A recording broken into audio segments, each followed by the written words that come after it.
আপনাদের চরিত্র ডেভেলপ করেন প্লিজ। চরিত্র ছাড়া কোনোদিন দিনের কাজ করতে পারবেন না, আখিরাতের কাজও করতে পারবেন, দুনিয়ার কাজও করতে পারবেন না। People should trust you. লোকেরা আপনাদেরকে বিশ্বাস করা দরকার। আপনারা যদি ইউরোপে পড়তে যান এবং যাবেন, আমি বলবো আপনাদেরকে যাওয়ার জন্য, পড়ুন, সেখানে যান এবং পড়ে এরপরে দেশে ফিরে আসুন। আপনার উম্মার জন্য সম্পদ হন। আপনারা যখন পড়তে যাবেন, আপনাদের চরিত্র দেখে যেন লোকেরা ইসলাম গ্রহণ করে। হ্যাঁ, মুসলমান তুমি এত ভালো কিভাবে?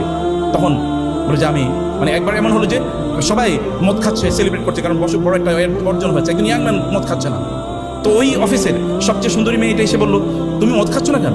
বলে আমি মদ খাই না তো। বলে তুমি মদ খাও মানে কখনোই মদ খাও না? বলে না। বলে আমার দেখা ইয়াং কোনো ছেলে মদ খায় না, এটা তো আমি কোনোদিন দেখি না, তোমাকে প্রথম শুনলাম। তুমি কে? বলে আমি এমন। তো তুমি এটা কোথেকে পারো? বলে আমার ধর্ম আমাকে বলছে যেন মদ না খাই। বলে তাই নাকি? আমাদের দেশ আমেরিকা $billion ব্যয় করে এত হিউজ আইন প্রয়োগকারী সংস্থা ব্যবহার করেও মাদক দ্রব্য থেকে মানুষকে বাঁচাতে পারে নাই। তোমাকে একটা ধর্মের একটা কথা এরকম করলো, তোমাদের কি তুমি এরকম? বলে না, আমাদের এরকম বিলিয়ন আছে, এরকম একজন না, বিলিয়ন আছে যারা মদ কোনোদিন স্পর্শ করে না। বলে বলো কি? তাহলে এই ধর্ম সম্পর্কে আমার জানা দরকার। এই একটা বক্তব্যে নারীর জীবনকে পরিবর্তন করেছে, কয়েকদিন পরে সে ইসলাম গ্রহণ করেছে।